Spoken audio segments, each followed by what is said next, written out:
Hello, आज हम पिशाच सुंदरी का भाग 7 सुनेंगे। तो चलिए शुरू करें। फिर जब मेरी आंखें खुली तो भोर हो चुकी थी। मेरे सारे बदन में दर्द और ज्वर अनुभव हो रहा था। मैंने आंखें खुली तो देखा धीरज के अतिरिक्त उस कमरे में रंगसीन भी मौजूद था। धीरज रंगसीन से कह रहा था, मैं जगा लूं, तुम जाकर चाय बना लाओ। मैं जाग ही रहा था, पलंग पर ही उठकर बैठ गया। धीरज वैसी ही मलिन वेशभूषा में था, बढ़ी हुई दाढ़ी, कपड़ों पर खून के दाग। यह पिशाच सा लगता था। मैं जाग रहा हूँ धीरज, मैंने कहा। ओह, सौजन्यतापूर्ण स्वर में धीरज ने कहा, यह बहुत खेदजनक बात है कि तुम्हें मेरे महल में असुविधा रही। मेरी राय हो गोपाली, तुम अब तुरंत ही लौट जाओ। कार यहाँ है ही, अपनी भाभी और रंगसिंह को भी साथ लेते जाओ। दृढ़ स्वर में मैंने कहा, इसीलिए तो आया हूँ, तुम्हें भी अपने साथ ले जाऊंगा। मैं फिलहाल यहीं रहूंगा। मैं तब तक यहाँ से नहीं जाऊंगा जब तक कि यह रहस्य नहीं पालूंगा। रहस्य पाने के लिए तुम यत्न करो, इसका मैं विरोध नहीं करूंगा, परंतु जरा अपनी शक्ल आईने में देखो। तुम इस अवस्था में हो धीरज? शायद हूँ। या कहीं एक धीरज का स्वर कठोर हो गया। लेकिन फिलहाल मेरे जाने का इरादा नहीं है। स्वर को वैसा ही कठोर बनाकर मैंने कहा, परंतु मैं तुम्हें ले जाने का निश्चय कर चुका हूँ गोपाली। धीरज ने स्वर में और भी कठोरता व्याप्त हो गई। मैं बड़ी कठिनता से रात में तुम्हारी जान बचाई है, मैं तुम्हारा आभारी हूँ, लेकिन मैंने निश्चय किया है कि अब तुम्हें जाना ही होगा। रंगसिंह चाय लेने गया है। इसके बाद धीरज की बेरुखी ने मुझे विचलित कर दिया। मैंने भी लिहाज को ताक में रखते हुए कहा, इसके बाद भी ना जाऊं तो मुझे भी मजबूर हो जाना पड़ेगा और मैं तुम्हारे हित के लिए तुम्हें महल से निकाल दूंगा। गोपाली, तुम जानते ही हो कि मैं भी अपंग नहीं हूँ, एकदम मोम का बना हुआ नहीं हूँ। रात में तुमने मुझ पर हाथ चलाकर अपने पुलिस विभाग की उद्दंडता का अच्छा खासा सबूत दे दिया, लेकिन मेरी बात पर शांति से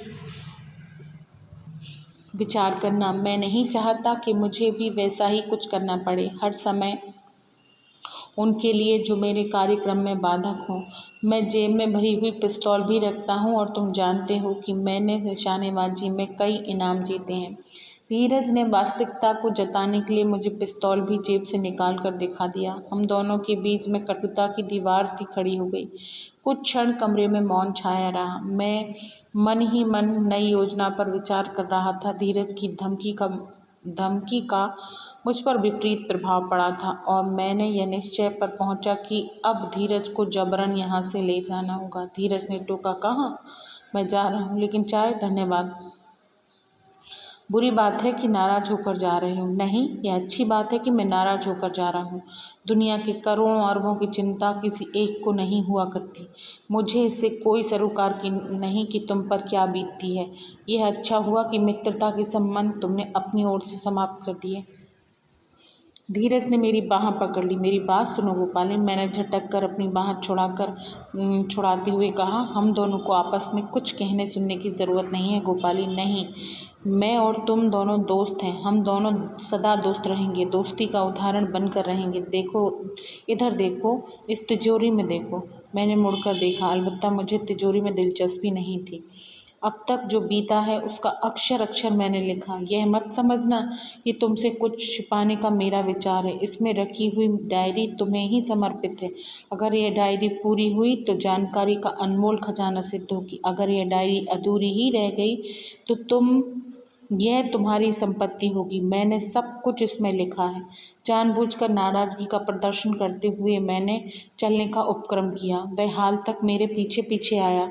मुझे रोककर उसने पूछा, तो अपनी भाभी और रंगसिंह को तो साथ ले जा रहे हो? जिंदगी की सबसे बड़ी भूल यही हुई मुझसे। मैंने दृढ़ता से कहा, नहीं, तुम जानो, तुम्हारी पत्नी जाने, मैं अकेला जा रहा हूँ। वह मुस्कुरा दिया, हाथ बढ़ाकर बोला, जैसी तुम्हारी इच्छा। हाथ मिलाओ, हम दोनों दोस्त हैं और दोस्त रहेंगे। मेरे लिए मित्र, रिश्तेदार, सभी कुछ तुम ही हो। मैंने अनमने ढंग से हाथ मिलाया और हॉल से निकल आया। मैं मंदिर में भाभी के पास पहुंचा। देखकर आंखें नम हो गई। भाभी जी कृष्ण की मूर्ति के पाँव में बाहें डाले रो रही थी। मैंने निसंकोच उन्हें रात में और सुबह जो जो घटा, जो बातें हुई सब बता दी। मैं हरगिज़ नहीं जाऊंगी उन्हें यहाँ छोड़कर, हरगिज़ नहीं जाऊंगी। हाँ हाँ, तुम्हें ले जाने के लिए कब कह रहा हूँ, लेकिन मैंने निश्चय किया है कि आज इस कांड को समाप्त कर दूंगा। कैसे? उत्सुकता से भाभी ने पूछा। आंसू पोंछ लो तो बताऊं? बताओ ना। आंसू पोंछ लिए। मैं फिलहाल जा रहा हूँ, लेकिन उल्टे पांव हूँ लौटूंगा, परंतु अकेले नहीं। मेरा इरादा कम से कम 500 जवानों की पुलिस फोर्स यहाँ लाने का है। किस लिए? धीरज को जबरन यहाँ से ले जाने के लिए। दरअसल मुझे यह पसंद नहीं कि दोनों में पिस्तौल चले। और फिर मैंने बासंती भाभी को पूरी योजना समझाई कि अचानक ही पुलिस आकर पूरे महल को घेर लेगी और पुलिस ऑफिसर धीरज को जबरदस्ती महल से निकाल कर ले जाएंगी। मेरी योजना भाभी को पसंद आई। मैंने पूछा, अच्छा भाभी जी, यह बताइए कि दिन में तो उस पिशाचिनी का उपद्रव नहीं रहता? नहीं, दिन में तुम्हारे दोस्त सारे दिन अपने कमरे में रहते हैं, लिखते रहते हैं या सोते रहते हैं।